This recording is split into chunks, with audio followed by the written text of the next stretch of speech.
Cheers and salutations. Welcome one and all to Americans Learn. My name is Kit. Please be sure to like, comment, share, and subscribe and hit that ring bell notification. That way all of you are made aware when we upload new content upon our YouTube channel. And today, we are still following in order. That's right, number 6 for Sabaton history. And I'm probably going to say this name wrong, but, apologies. Probably the video will correct me, but it's titled Talvisota, The Winter War, Sabaton History, number 6. So as always, the original link to this video, for this video that we're going to be checking out, is in the description box below. So please support the original content creators. Why? Because it's the right thing to do. A lot of time, effort, and energy is made into making these videos, and it's very important, and something we here at Americans Learn support and say, hey, show some love to the original content creators. It's the right thing to do. So grab yourself a tasty snack, grab yourself a tasty beverage, and pull up a chair, and let's go ahead and find out about the Winter War. So let's play this video, and since I'm in charge of 1s and 2s, let's get ready to play it in a 3, a 2, a 1. I'm Indy Nidell. And I'm Joachim from Sabaton, and this is Sabaton History.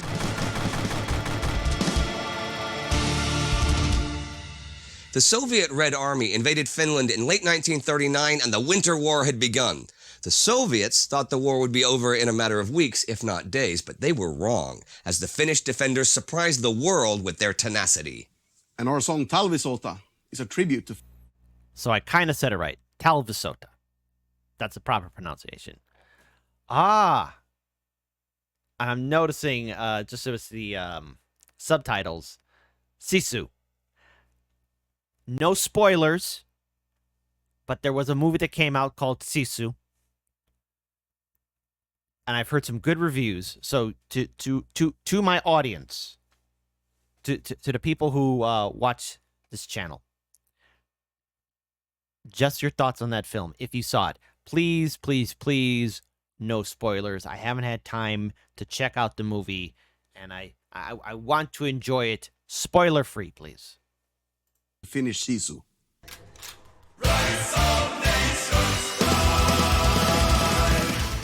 International observers had a hard time finding a war that seemed more one-sided. The military might of the Soviet Union versus little Finland with a population of some 3.65 million. Without modern equipment, without tanks or even allies, the Finnish seemed doomed from the start as Soviet troops crossed the border November 30th, 1939, starting what the Finns called Talvisota, Winter War. Talvisota.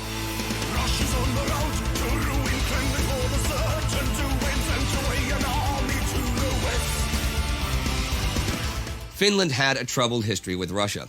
Its declaration of independence from the Russian Empire in December 1917 led to a brutal civil war between the right-wing whites and Bolshevik Reds. This was also a cultural war in which the Finnish nationalistic elements fought against the supporters of Russian influence.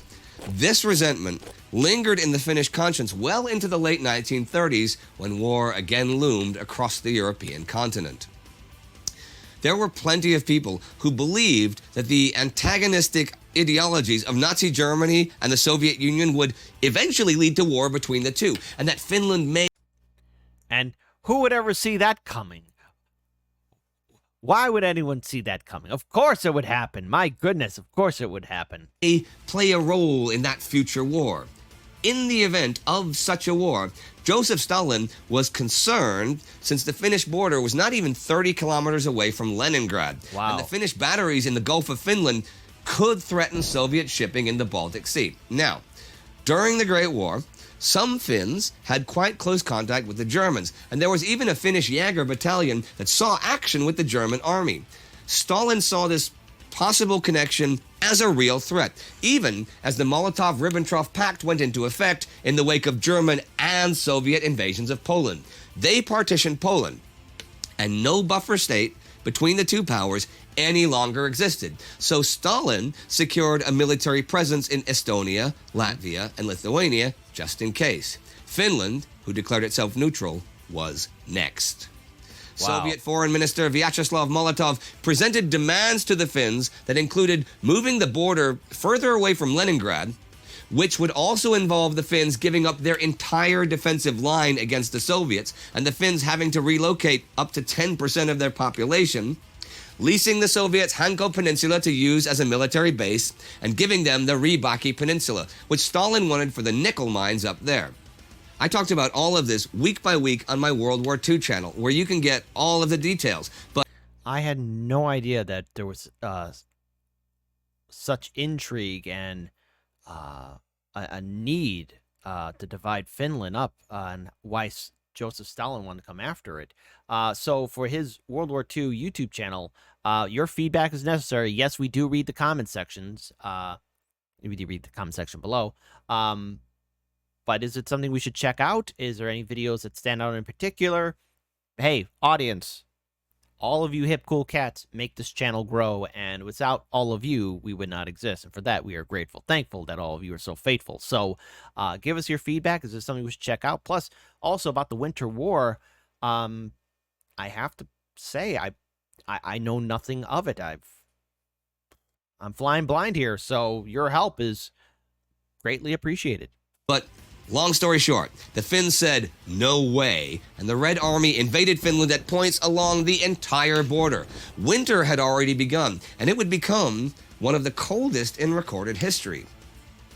Baron Field Marshal Carl Gustav Emil Mannerheim came out of retirement to take overall command of the Finnish army and knew that the key to the defense of Finland was the Karelian Isthmus, the narrow strip of land between the Gulf of Finland and Lake Ladoga. Since 1932, they had prepared strong lines of defense there between the lakes and marshes, the defenses I mentioned earlier, which the Russian troops now had to attack head on. The boggy ground was no good for Soviet tanks and artillery to cross, and the areas they could cross had been extensively mined by the Finns. The Finnish army was small, yet was strongly motivated by patriotic fervor. They could mobilize maybe a little over 300,000 men, and were equipped with only outdated artillery and machine guns, with the exception of the Finnish-made Suomi submachine gun. Okay, now that looks actually pretty badass. Is there any video or documentary video about this awesome-looking machine gun or weapon? That looks like it could cause some serious damage. That was a serious weapon. The Russians, for their part, did not even bother to send their best troops, using just what was available in the Leningrad region. Even so, against such a small nation, Stalin wanted only a quick war and ordered General Kirill Meretskov, the commander of the Leningrad military district, to conquer Finland in a few weeks. Meretskov planned to do it by... No, that's never going to happen. Plus, already, knowing Stalin and his track record, you disappoint him, off to the gulag, or either that you and your friends and family are going to go away forever. Plus, never make a promise like that could be done in a few weeks. And on Stalin's birthday, get out of here. Stalin's birthday, December 21st. And yes, I'm aware that that date is slightly disputed. Oh, so let me guess, it's slightly disputed because Stalin didn't want anyone to know when his true birthday was, probably. Because after all, Stalin's not his real last name. It's just a nickname he gave himself.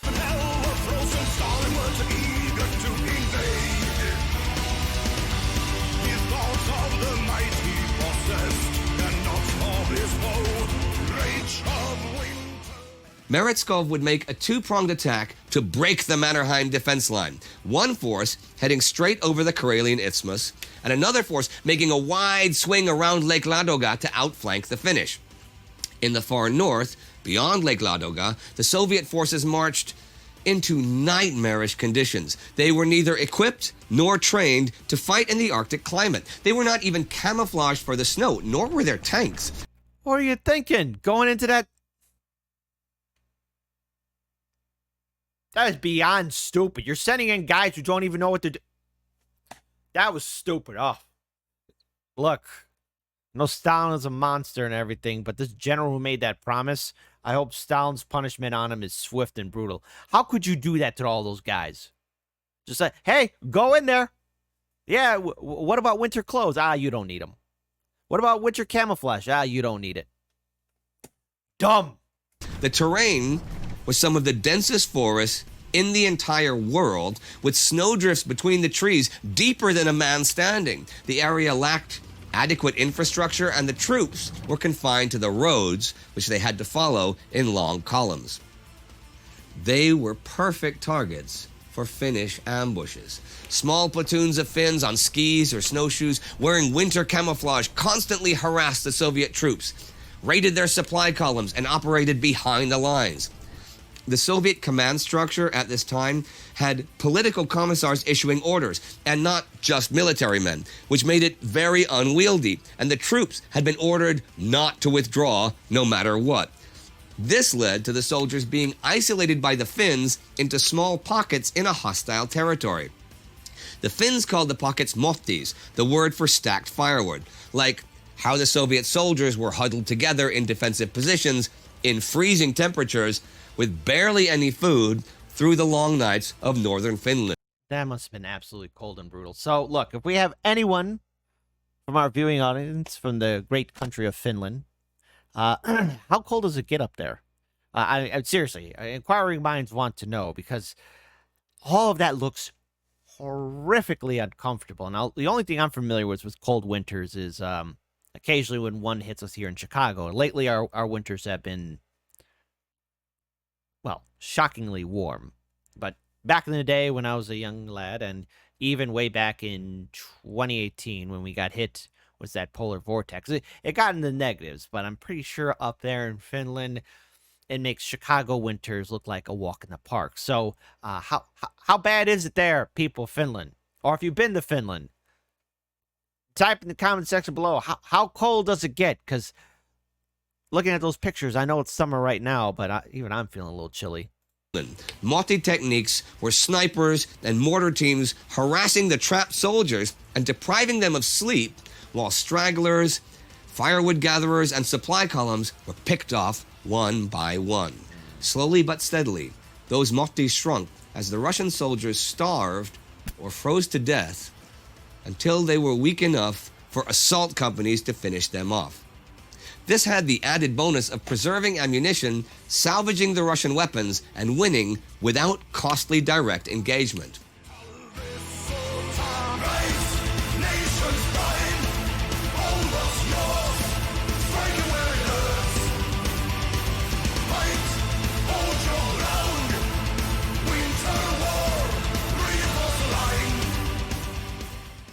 The Finnish defenses of the Mannerheim Line were strong, and that, together with the knowledge of the terrain and with having skilled NCOs trained in small group tactics. Shout out to NCOs, non-commissioned officers, always leading the way. They could outmaneuver the Soviets, even heavily outnumbered. But they still lacked adequate weapons, especially weapons to deal with the Soviet tanks. One way was to sneak up to a tank and throw an explosive cocktail of gasoline, kerosene, and tar at it, hoping to ignite the machinery. They named it the Molotov cocktail after the Soviet foreign minister. He had said that the Soviet bombers would only drop food supplies, not bombs. When bombs were, in fact, dropped, they were called Molotov bread baskets. Molotov cocktails had, in fact, been used earlier in the Spanish Civil War, but it was here they got their name.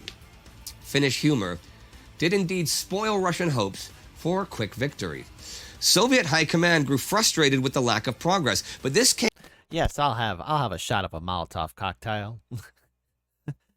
Send it my way. Came to a large degree from insufficient skills in organization and coordination between the Russian forces. Even though they had a big advantage in armor, artillery, and aircraft, they could not combine arms efficiently. The more mobile Finns could thus react to each threat separately and concentrate their small forces on where the Soviets attacked next.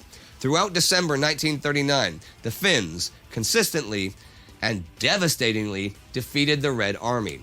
But in the long run, they could not hope to beat the entire USSR's military. Help from other nations was often promised but rarely delivered, though volunteers from all around the world arrived and in many cases fought. With Semyon Timoshenko and Georgy Zhukov now in charge as Zhukov.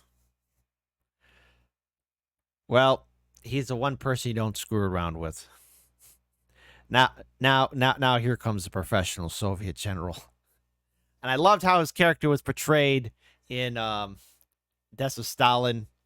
So I think we already know what's going to happen.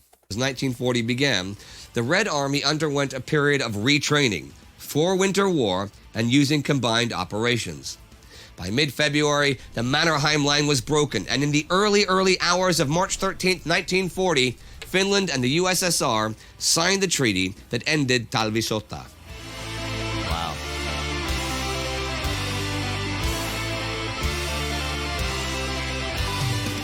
The Soviets gained all the concessions they had asked for and more, but at what cost? The Finns had lost some 25,000 killed and maybe another 50,000 wounded, over 2% of their population in just 105 days. But the Soviets had taken over 200,000 casualties according to their own estimate, but they may have had as many as 250,000 men killed, not even counting the wounded. The Winter War was a serious blow to Soviet pride, and the outside world now believed the USSR to be just a paper tiger. This would heavily influence Hitler's decision to soon wage war against the Soviets. Dumb idea. Dumb idea to the guy first name Adolf, last name Hitler. Stupid plan.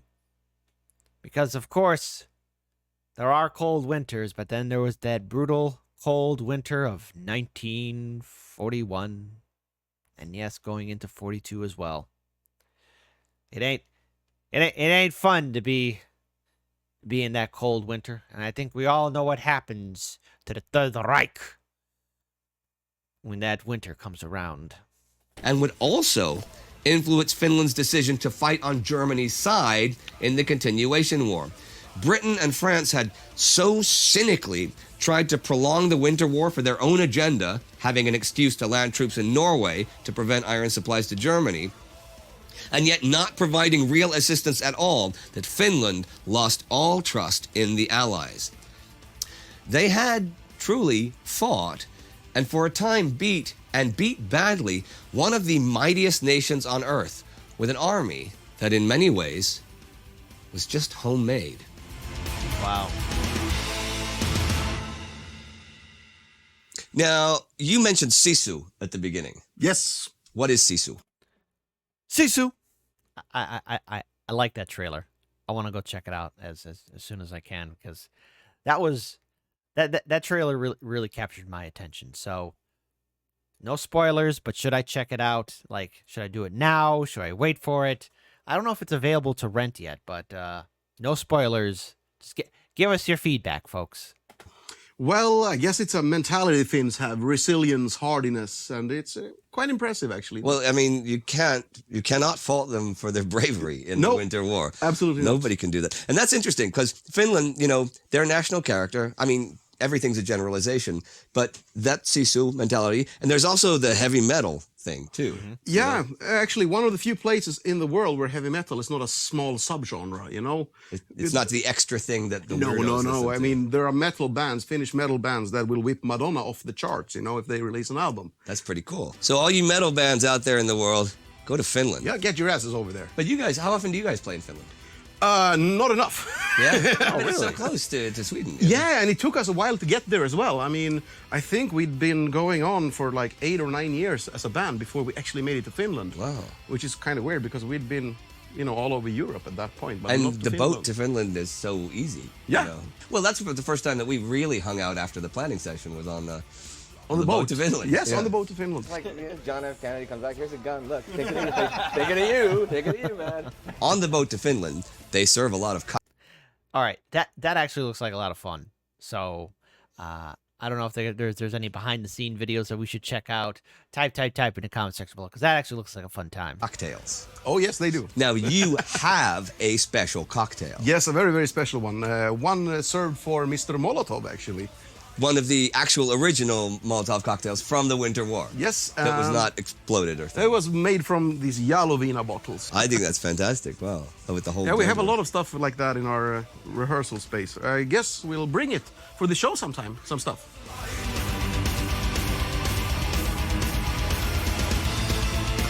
Talvisota, The Winter War, is on the album The Art of War. And that's all for today, my friends. But we will see you next time on Sabaton History. That is so awesome.